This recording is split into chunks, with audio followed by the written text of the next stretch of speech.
Well, good morning, everyone. This is Deb Henton, Executive Director of MASA. I know people will continue to join, but I want to give Daniel as much time as he possibly needs, and so that you can have some questions. We have a small group today, which is not unusual, but we are grateful for your participation and grateful for Daniel presenting today. If you don't follow Daniel on social media, on Facebook, I suggest you do, because he is the master at positive posts about his school district and his school community. So that's my encouragement this morning, and kudos to you, Daniel, and thank you for doing this session.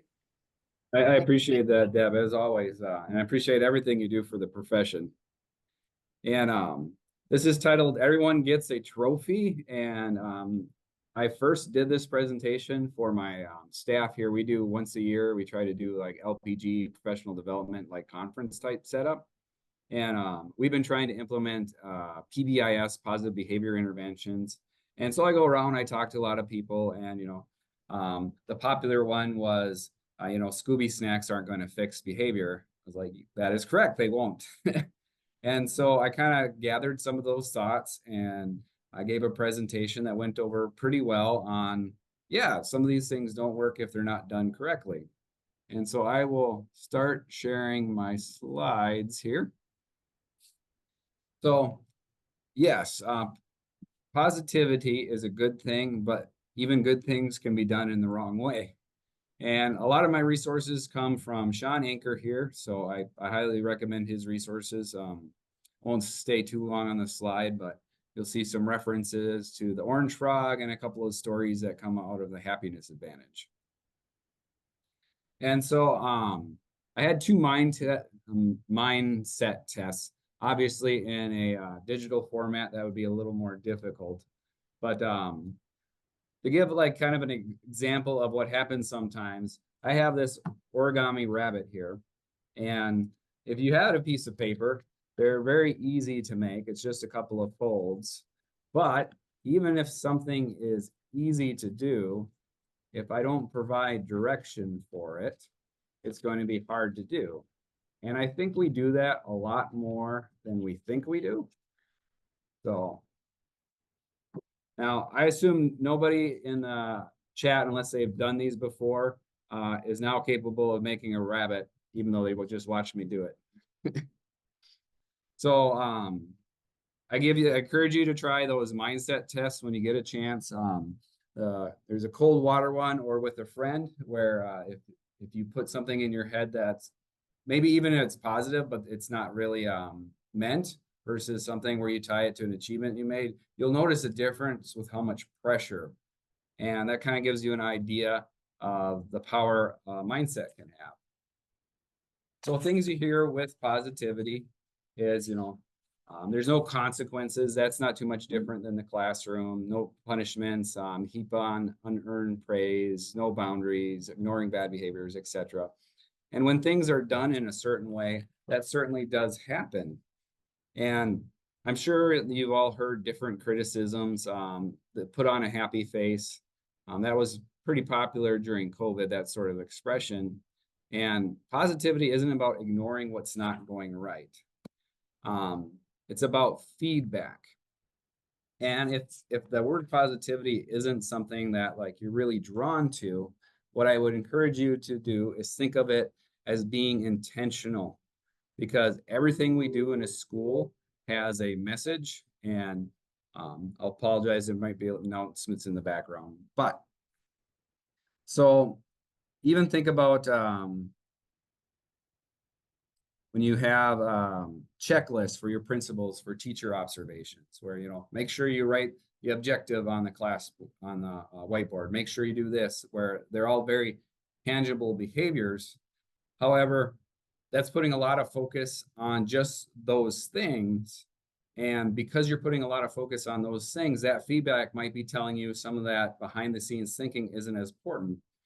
And an example in school is sometimes with our grading, our objective is to encourage students to learn. But if students are taking easy classes because they're an easy A to get their GPA up, we're not really providing the sort of intentional feedback that we really want to. I'll check here if there's anything there in the chat. Okay, if you guys would just let me know if any questions pop up in there, that would be great. So I want people to take a minute and write down something that makes you feel welcome, something that makes you feel like you're accomplishing good work. And how do others affect your thinking in these things? And if you have any good insights, just throw them in the chat there. Because what we're going to get at is, why do those things make you feel welcome? Why do those things make you feel like your work's mattering? And there's reasons for that. Like I said, I'd encourage people to take a look at what I'm presenting, as it's about quality feedback. So if positivity isn't a word that rings for you, that's really where I'm going to focus my attention on.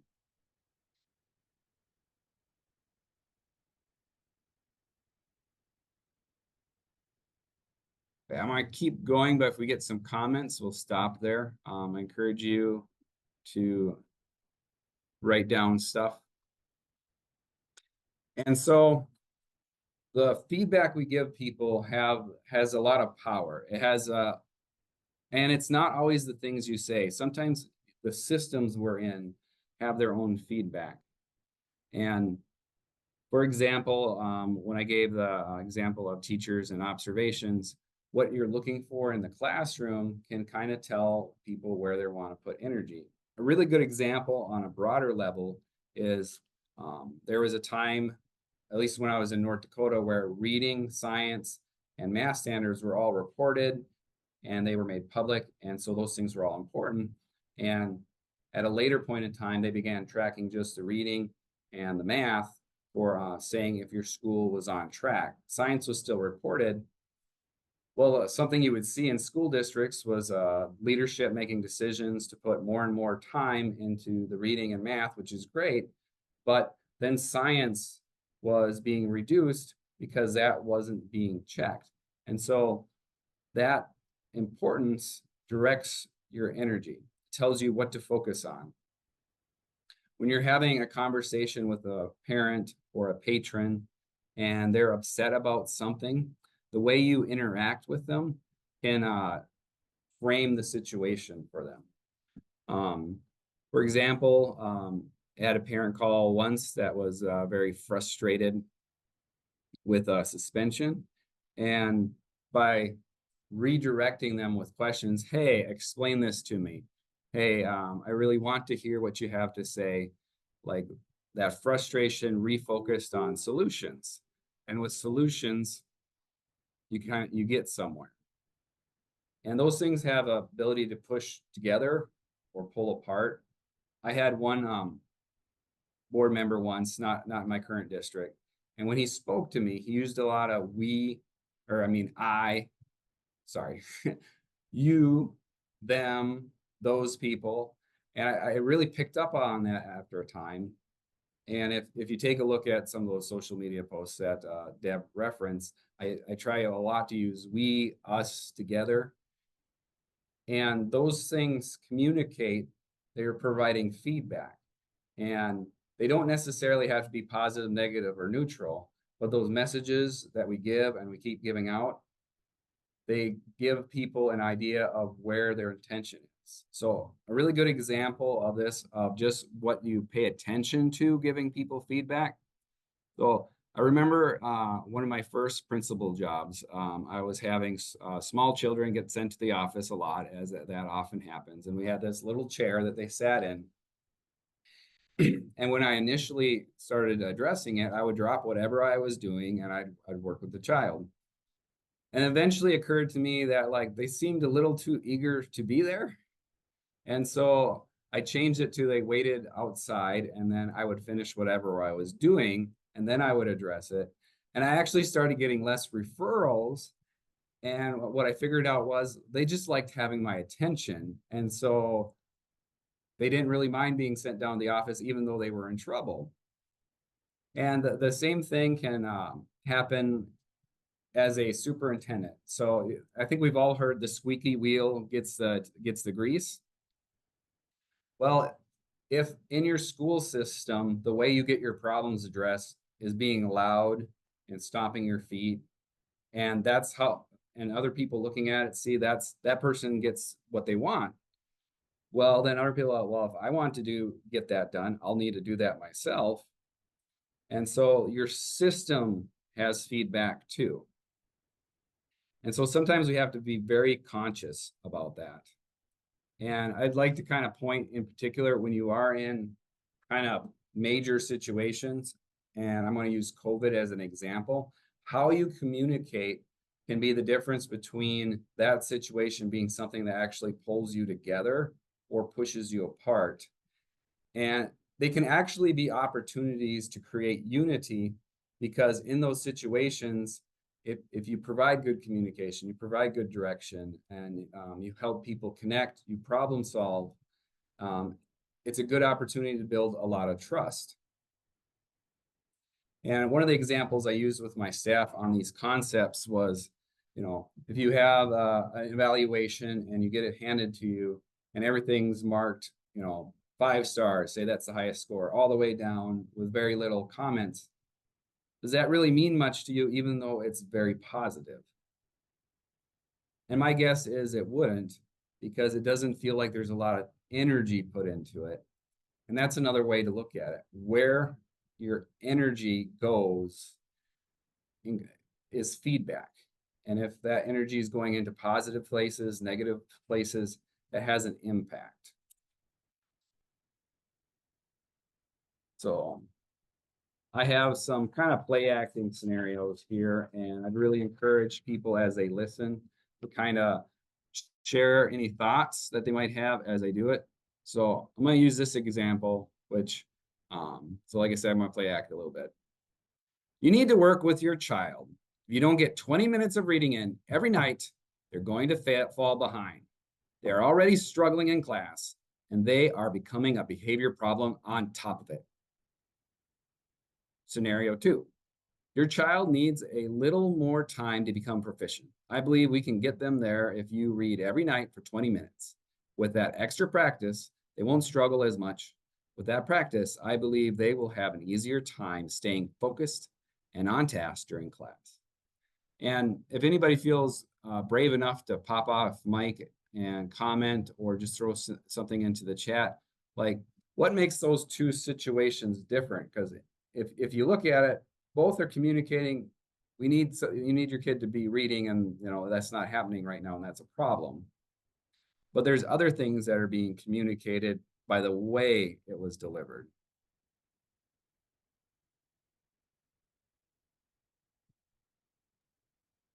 I think one of the things gets at what you were saying earlier, Daniel, about the we. In the second scenario, it's a we versus you need to do this, parent. And I don't have really any responsibility as a teacher. I'm already doing all the stuff. I'm assuming this is coming from a teacher to a parent. So this, in the second scenario, it's like we are all here to help your child become more proficient, which is really a common goal. And I appreciate how you put that, because in the previous slide, I was using that one example, and it said about where your frustration gets directed. It's a little harder to direct your frustration at a we than a them, because you're a part of the we. And so obviously it doesn't always work, but that's one of the reasons I go with it. I have one more scenario here, if that rings with people any better. Mr. Smith, the grades of your students are dismal. This sort of performance is completely unacceptable. Your classroom management is terrible and clearly needs work. Find a way to improve, or you won't be working here anymore. Mr. Smith, I am sorry to say, but the data from your classes shows something is not working. From my observations and our conversations, I believe you need to work on controlling and managing the classroom. I believe you agree that has been a challenge. I will be checking in more regularly to help you make progress. But Mr. Smith, to be transparent, things must improve. And this example does have more, not as much as that we language, but there's a difference in the delivery still.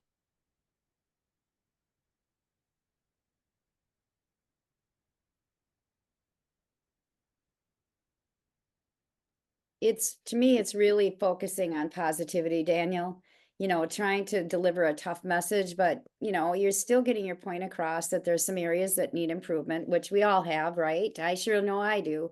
And but you can make it doable that way, rather than putting somebody on the defensive, I think, with the first message. Hopefully there aren't people out there that approach situations like that. I can see some people might be frustrated, and want to, really vent, but that's not going to get you where you want to be. If you inherently believe that people are good and want to perform well, I like the second approach because you're still giving the message, but you're giving the person a chance to improve without, really coming down hard on them. I really like how you phrase that, Deb, because one of the things you said in that I'm really hoping to get across is the second one still leaves you with some hope.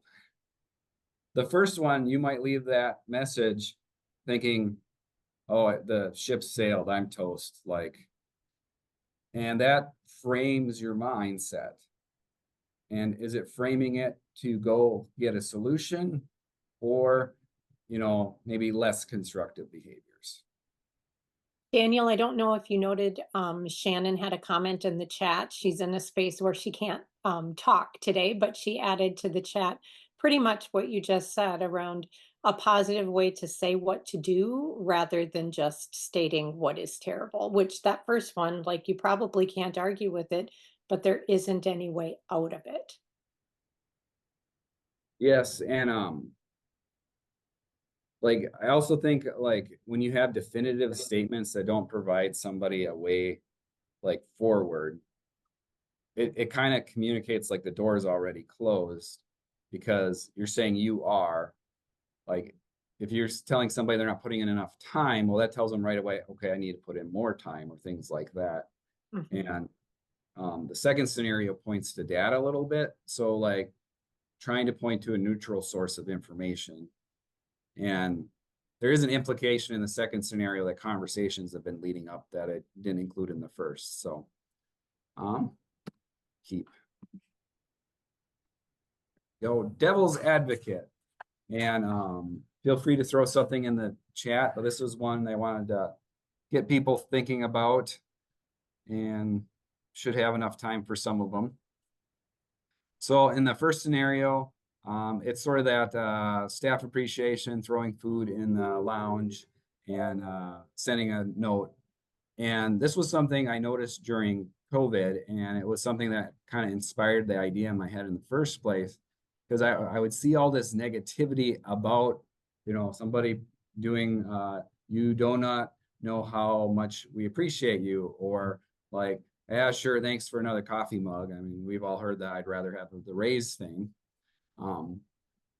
But why might that reaction happen, even though you think you're putting forward a real positive message?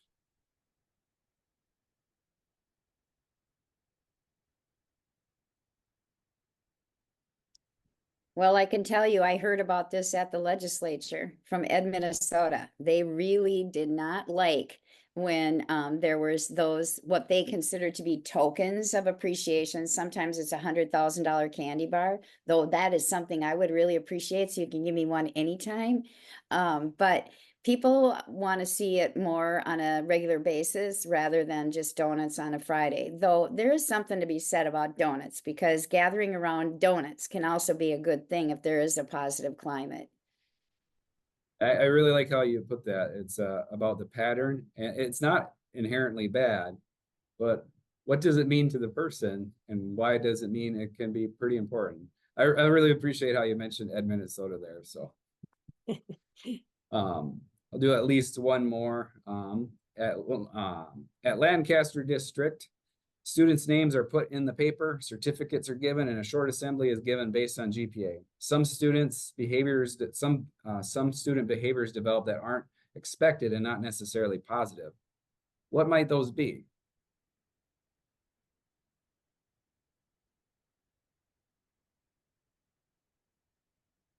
Well, I'm going to put my ALC principal hat on right now and say the best way to end the behaviors that you want is to publicly acknowledge in front of their peers that they are a model student. So, having a private conversation or acknowledging in a way that is meaningful to the student, as opposed to everybody. Now, I think it's important though to have a balance of both because, I really liked having Lori Engel in the paper and being able to show my grandma and grandpa that. So having a variety might be what we're looking for. And again, it's not that it's inherently negative, but like what I've noticed people often do is they'll try something, it fails, and we're like, okay, we're done. We're not doing that anymore. And sometimes we don't stop to ask, well, why did this go this direction? And I liked your example, and I've seen it before with where I mentioned where people start taking easy classes, or like the focus gets solely on the point value, and we kind of lose the fact that what we're really here for. In And the last one, I don't know if you're going to talk about it, Daniel, but I think back to my days when I was superintendent and principal, what I heard from parents was they just wanted their teachers to respond to their contact on a regular basis. So if they sent them an email and they had to wait for days, that was of course not well received. And I know our teachers are really busy. So I mean, I think that's laudable to make sure that every teacher has a positive contact with their parents at least once in each quarter, because some parents you don't hear from at all because their kids are thriving. But in other cases, I think that parents simply want to have messages returned in a timely manner. I appreciate that, Deb. And that is a great practice for the record. But even great practices, if they're implemented in a poor way, are still ineffective. And so with that kind of to set the mindset here, so here's the four major ones I'm going to talk about as far as pitfalls. Being too vague, over-reliance on tangibles, which still applies to us in our administrative seats, and I'll explain that. Thinking is ineffective, and lowering standards. And probably the ones we're most familiar with is the more obvious lowering standards one. But like I said, you can do things that are an effective strategy, but you can do them in a way that makes them ineffective. And like with my example with the rabbit, if the feedback you're giving isn't sufficient to get people where they're going, it's not going to magically happen. And sometimes we have to take a look at, well, why did that wrong turn happen? And so take a look, being too vague. And this one is going to kind of go a little bit to when I spent my time as MTSS and 504 coordinator, but it does apply when you're communicating to your staff. And so I'm going to use my time as an art teacher because that's the easy one. I actually struggled more with students who would come in and would say that I am artistic. And the reason I would was I'd give them an assignment that put them in an uncomfortable spot and didn't make them feel like they're artistic. And that challenged their view of themselves because they were. It wasn't because they worked towards it. It wasn't because they spent time on it. It was that they just, God-given talent. And so when they got feedback that disagreed with that because it wasn't based on their effort or time, they really struggled with that. And even in administration, like when you're trying to give your staff feedback, it's kind of like that donuts example. That's good, and people appreciate donuts. But if you don't stop by and as a principal example and say, hey, I noticed you did X, Y, Z in your classroom and it had this impact. That's great to see, is a lot more effective than just stopping by and saying you're an awesome teacher. And so I'm going to give people a minute. First, throw in the chat just a random person in this chat as far as you're great, you're awesome. Take a minute to just pick a random person and give them a kudos in that manner.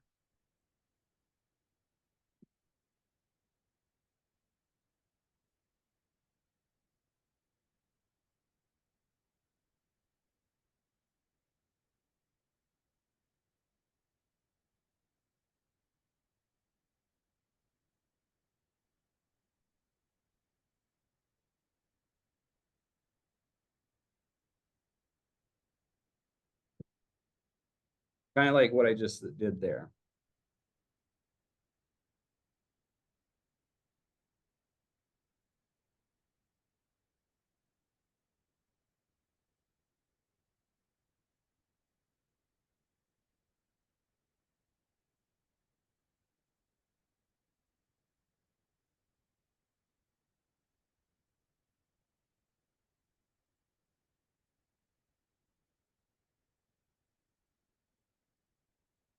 Now, as hopefully people are maybe finishing up some of their versions, those are positive and those are good to hear.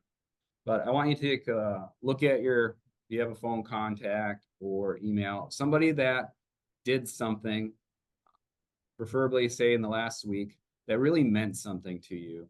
And just take a moment and text them, email them, send them a message that, that thing you did, I really appreciated that.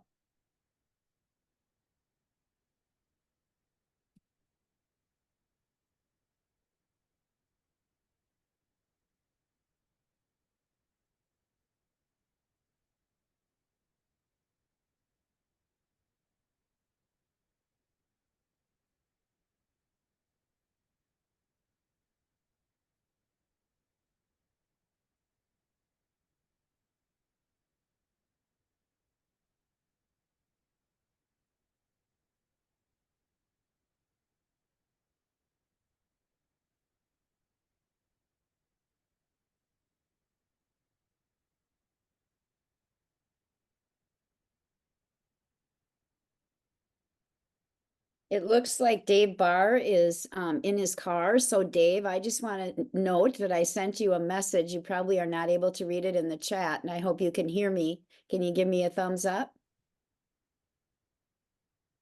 I'm not sure if you can hear me, but Dave is a business partner, and we invite our business partners to attend these sessions, and he is just a great supporter of MASA. So thank you, Dave, for being here, if you can hear me.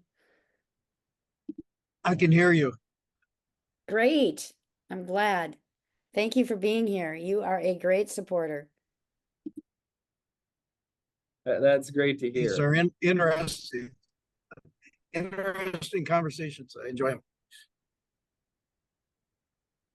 So, and my question is after that, not how that made the person you texted feel, but how did that make you feel yourself when you took the time to think about something that happened that was positive and you took the time to communicate that?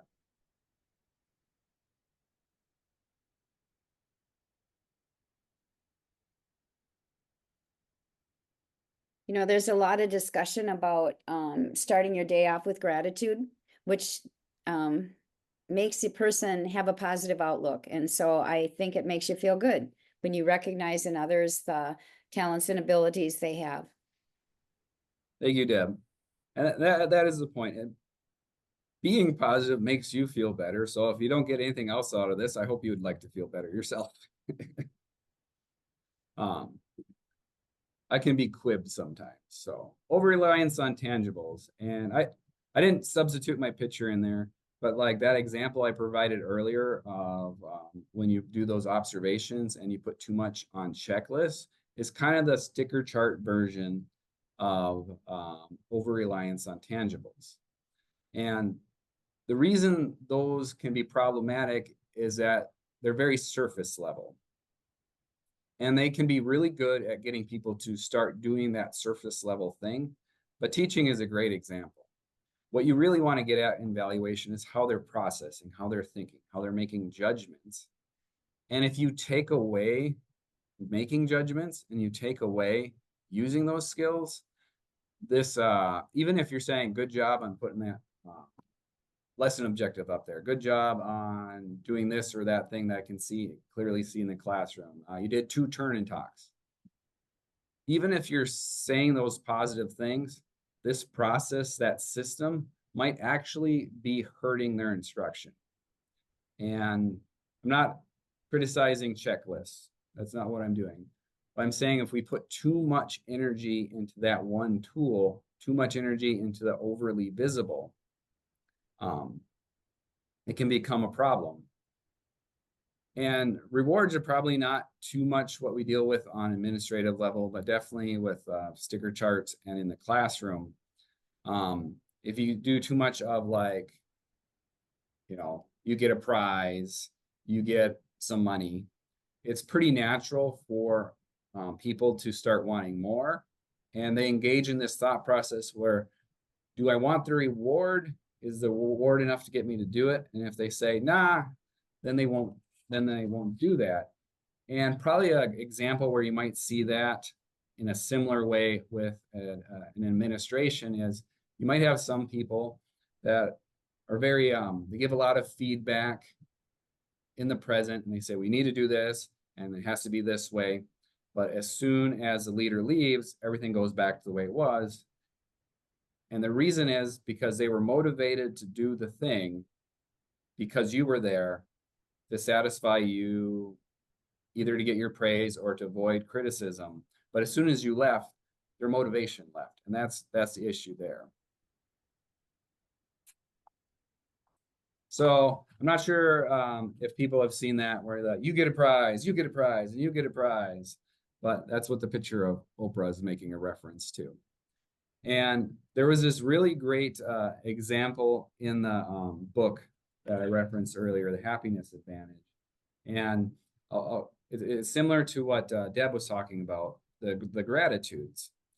And one of the research studies, they had two different groups. And one group was given the direction, write down something positive every morning. The second group was, write something that happened in the last 48 hours that you're thankful for. What do you think they might have noticed different between the two groups?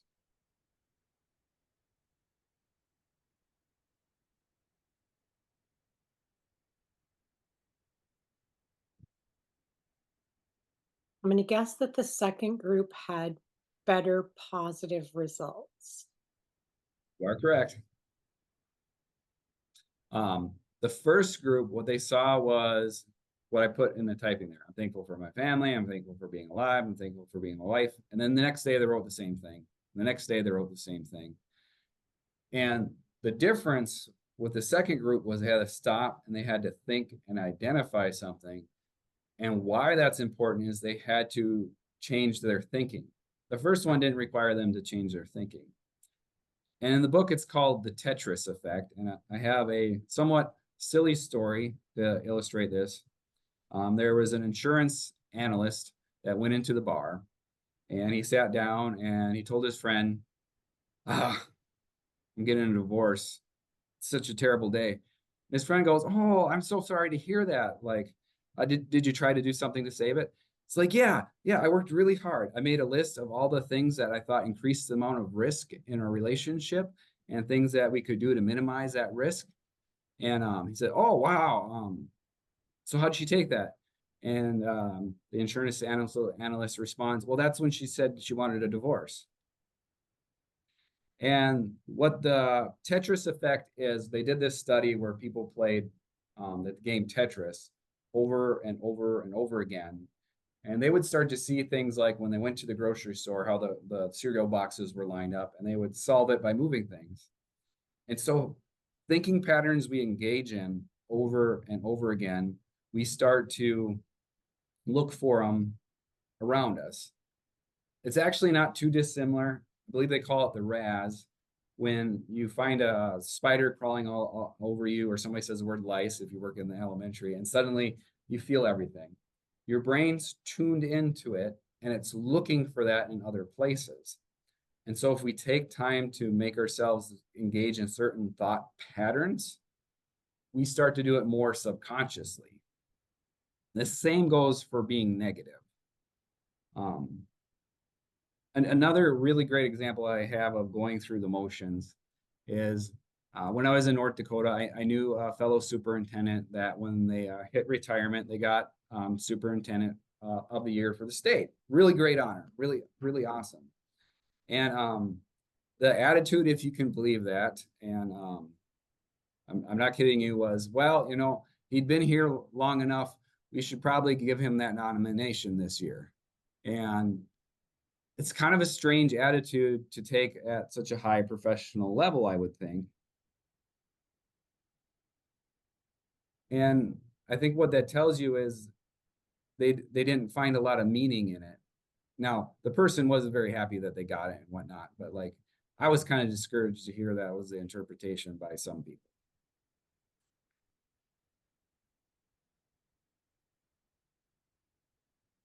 There we go, lowering the standards. And sometimes when we're trying to be positive, we think we need to say that everything's good. And this is where the whole participation ribbon thing type gets misunderstood, that everybody needs to win. And that's not, if you look at the research on positivity and happiness, the fact that everybody needs a reward no matter what they do isn't what's going on. And so on the administrative level, I suppose you could see it as, somebody who is constantly late to work, and you say it's okay, I know they're under a lot of stress, and you never address it. Well, what happens is other people are going to look at that and they're going to think, well, there's no consequences for not meeting the expectation. And then you'll probably start seeing more of it. And lowering that standard also can send a message to the person. So I'll perhaps use evaluation. Perhaps you have a teacher and their performance isn't where you want, and you tell them, we're gonna change the expectation so it's more likely you meet it. We're gonna maybe give you extra supports or something. And you can do that in a way that communicates to that person, you don't believe I can do it. And so we're changing the standard to bring it to a point where you think I might be able to do it. And when I was a principal, I would use this from time to time. I would tell a student, and I would build rapport with them first, but I'd say, would you like me to think less of you? And they'd be like, well, no. I'm like, okay, well then this is the standard we're trying to meet. And like I said, I'd have a good relationship with them, but we want to avoid communicating to people that you can't do it. So I'm going to circle back to my original point, and what this is all about is feedback. What kind of culture do you want in your school? What kind of feedback are people getting? If your teachers are given time to collaborate and they're given time to go present at professional organizations and encouraged to participate in their associations, that communicates something to them. If we're all too busy and there's no time for collaboration and we give you overloads and we don't really care if you do any of those things I just mentioned, that communicates something. And so if you don't like the term positivity, I really encourage you to look at being intentional, because all those interactions, and as superintendents or other administrators, like taking a look at our systems and seeing, okay, we're seeing these kinds of behavior. Are they receiving feedback that's producing that's encouraging them? Is our system telling them that's okay or a good way to do it? Am I giving people too much attention who come and throw a fit, and not giving people who are maybe quiet but have really good ideas enough attention? And sometimes you'll see those things in, like, everybody wants to bring you their problems or things like that. And sometimes we just need to stop and ask why that might be. And so everything we do has ripples, and sometimes we don't know how those things are going to affect. And so kind of a interesting story I have is there was when I was applying for my first superintendent job in North Dakota, I had an interview, I came back, went back to my regular day, and a teacher came into my room and he said, "Are you taking the job?" And I looked at him pretty perplexed, because I didn't tell anybody that I went for an interview. I didn't tell anybody I was applying. And I was like, what? And what it was he was friends with the ag teacher down in that school, and he had shared with him his positive experiences. And the reason I share that was I didn't even know that he appreciated some of the things he shared with me there. And another example I had is I recently received a message from from a past student via messenger, just saying how much the time I took to listen, and the problems that, I help that individual work through meant to them. And so the feedback you give people matters in some way, shape, or another. And so what kind of impact do you want to have? And this I is think, I'm topic- sorry to interject, but I have to say, for me, it has been fun to see since Facebook has become so popular and Instagram, my former students who request to be my friends. That is really a compliment. And in some cases, a surprise, somebody that was in my office all the time when I was the principal at Harding, and then requested to be, to follow me, and then to give me private messages that were positive. It's fun to see your students grow up and have some success. So that is one good thing about social media, I think. It enables people to connect over time. I appreciate that share. And I'm kind of a storyteller, so I stopped myself from launching into another one.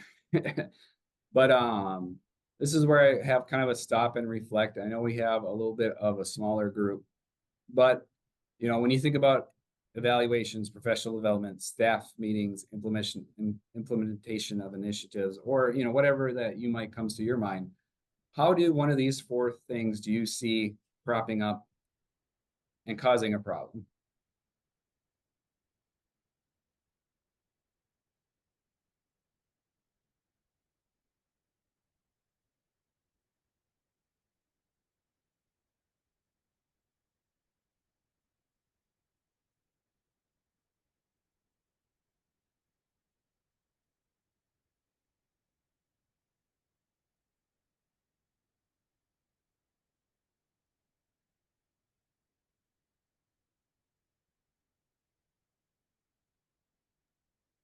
Well, I think if you're not affecting somebody's thinking, then you might not be having the outcome that you desire.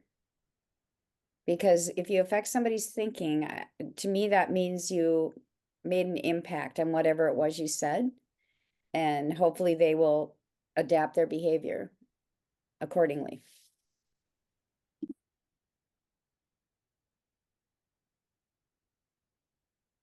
I know a lot of these apply to implementing initiatives, because we always are trying to encourage people to get on board and to do whatever the thing is. And sometimes one of these four issues is what's the problem. Being vague, obviously, you don't know what to do. And like you said, the thinking is pretty important, and the tangible has some overlap with that. I know, Daniel, I've been tasked with my board here of trying to raise staff morale, and just for my predecessor here. And so just being aware of these things and how I can go about the year here on working on that has been very valuable. So thank you for that information. I mean, sometimes I am too vague on things. I need to be more specific on what's going on, and just even the compliments on building that morale. So thank you. I appreciate that. And so this is something that the happiness advantage talks about, and it's in the Orange Frog book, which I do recommend. It's written like a children's book, and there's a little bit at the end. It really simplifies a lot of concepts in it. But looks like what I think matters, I missed the R there, I'll correct that later. Or what I do matters, or I matter. And so one of the concepts that talks in the book is there's these different ponds. And one pond doesn't think either matters. One pond thinks only what they do matters. Another pond thinks only what they think matters. And then the orange frog is the one that thinks both matter. And what it kind of means to me is my effort matters. If I put energy into this, if I put thought into this, if I put my energy, time, and for some people, you might say soul or heart and that kind of thing, that it's going to have an impact. And those have an influence on behavior. And in the end of the book, you'll see this graph here. And so I'm citing it. An example of if you're in a situation where only what you do matters, then you focus really on, the test scores. Do we have really high test scores? And you don't care if people feel good. You don't care about anything else. You're just hitting that standard. You only think what I think matters. And like example in the classroom, like I want everybody to feel good and be happy. I don't care if I have those good scores, as long as we're all feeling good.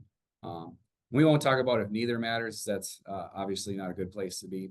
But if you think both matter, it affects how you approach life. It affects how you approach the problem. And if our feedback is encouraging that, if our feedback helps people get there, I really think you will notice some major impacts from that.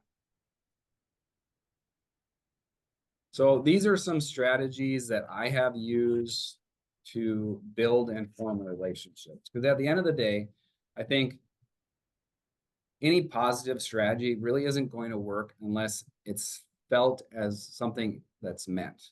If you don't feel like it's meant, they're just words on a paper. They're just symbols that are scrawled together. And my first example there is incidental conversations. And how I do that in my school district is I set over here at the secondary school, I set a table out in the lunchroom. And when I do paperwork, I sit there. And what that allows people to do is when they walk by, they can just start having a conversation with me.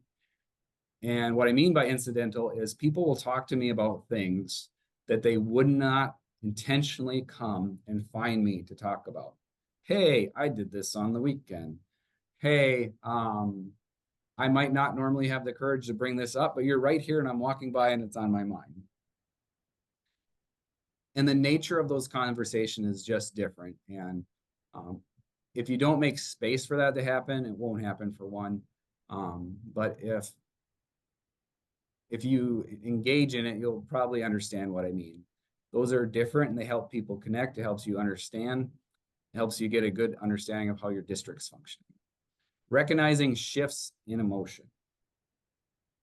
So if you're paying attention to the people around you, you kind of get an idea of the sort of personalities that are around. And if you see somebody who's normally, say, chipper and happy, and suddenly they're very quiet, just stopping and asking, hey, I noticed that you're kind of quiet today. Is anything wrong? Even if they say, no, I'm fine, I have found that means a lot to people, even if they don't want to tell you what it was. An example I have was I was at an IEP meeting and it was a tough one. The person did a great job handling it, but I noticed everybody else left and they hadn't moved. And I stayed and I said, how are you feeling? Looks like that might have been tough. And they told me later that meant a lot to them. And like I said, people won't always open up. That's not necessarily an objective, but you create a space where it can happen. And you show that you're willing to do that. And like I said, even if they tell you no, it will mean something. Acknowledging and noticing. That's sort of one of the big ones that can kind of get missed with you're fantastic type of thing. People do certain things and they hope people notice. Like they maybe change something in their classroom. Maybe your principal tries a new initiative. And the way I kind of look at this is being the mirror. What I mean by that is I'm kind of combining 3 and 4 here. So, but I'll stick with acknowledging and noticing here. If you stop and you say, hey, I noticed that you put out communication to invite parents in for lunch. How'd that go? And engage in a conversation. Even if I don't necessarily throw something overtly positive into that, you took time to notice.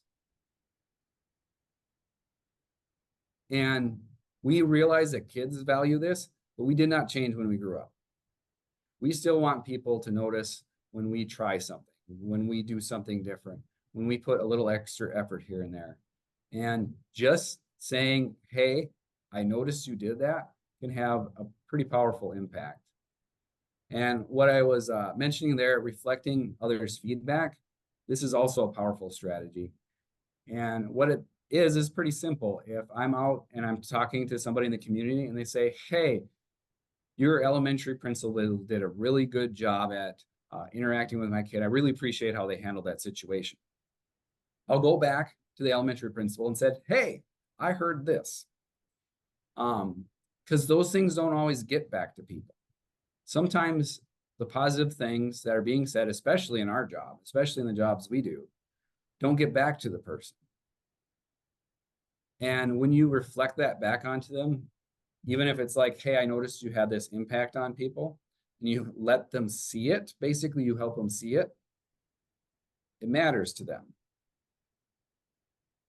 The last one is probably fairly straightforward, but encouraging people like, hey, I believe that you could have an impact talking to legislatures. I believe you have good ideas to share in a presentation.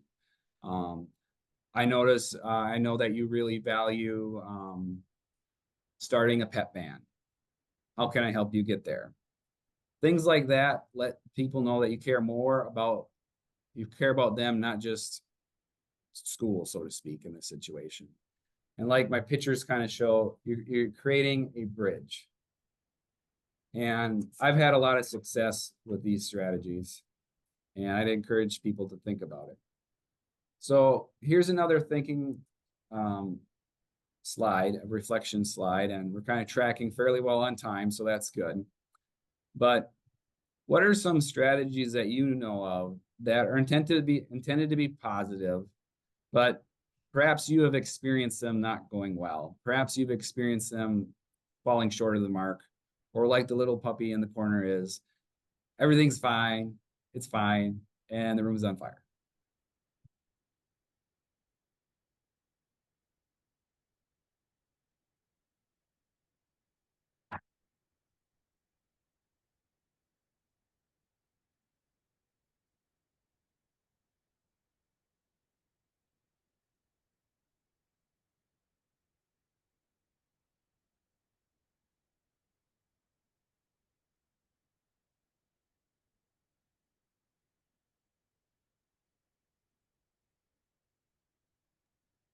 One thing you don't have listed is, for leaders, is visibility. People want to see you, sometimes too often. They expect, you to be at events in the community, events, at night, events on the weekend. But I know staff also really just appreciate seeing you in the building. Visibility is something that is important to people. No, and I like that example. And one thing I've seen people who are spending a lot of time on that maybe undermines what they're trying to do is they'll go to the volleyball game and then they'll stand in a corner. And so they're there, they're visible, they did that, but they're not communicating that they want a conversation or to interact. And so in those situations, I've told people, I don't think you're getting the impact that you're trying to, and you're putting a lot of time into it. It does get back a little bit to those incidental conversations that you referenced, Daniel. I really liked that idea as just being really accessible in a space where you're easily interruptible and people don't feel like they're bothering you. Yes, and I'll be perfectly honest, some days I'm like, I'm not getting a lot done. Not getting anything done. Yeah, I remember thinking that my first year back as an elementary principal, like, oh my gosh, this relationship building takes so much time. I could get so much more done if I could just say hello. It's kind of like a piggy bank. It is. It's a really worthwhile investment. It just takes a long time. Does anybody have an example of another thing that people try to do with the intent to be really positive, build positive culture, but that you've seen it either fall short or is just not listed on you?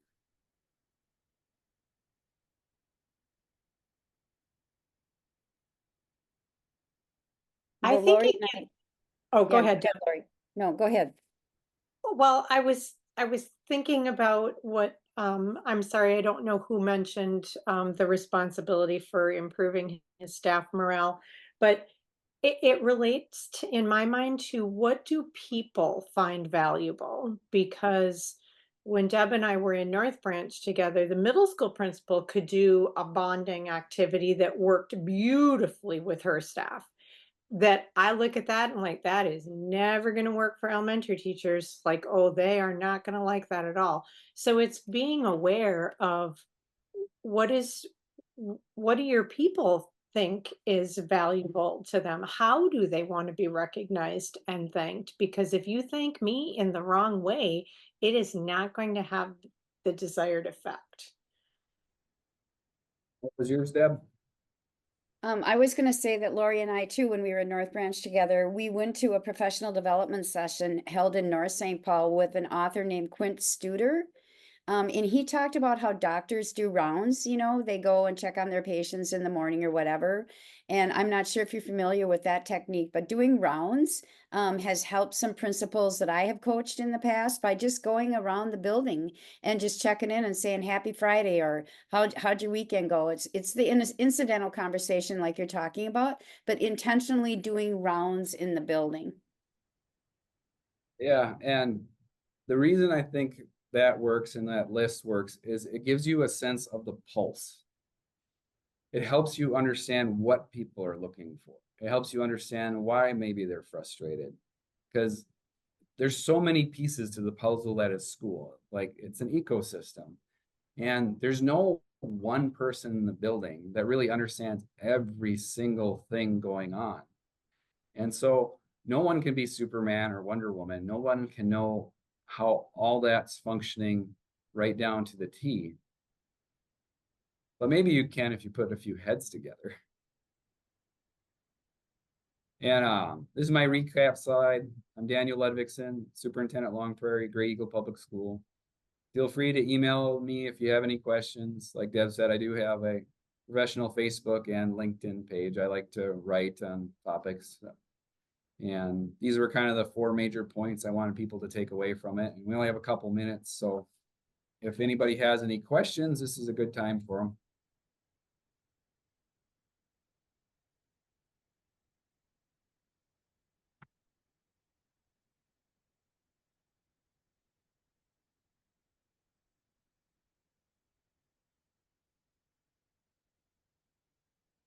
If you Thank don't you have so much. questions, yeah, Go ahead. I was just going to say, if you don't have a question, I love takeaways because then I know what I'm communicating.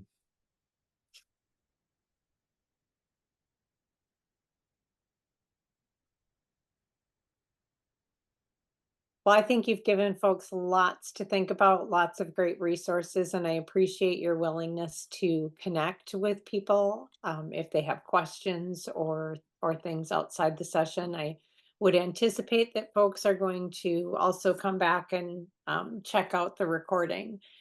Dave, I know, put the session evaluation, some feedback, hopefully some good feedback for you, Daniel, about what people are taking away and what they learned from the session. But we just really appreciate folks being here on a Friday morning and hope you have a successful homecoming game tonight, Daniel, and everybody has a great end of the week.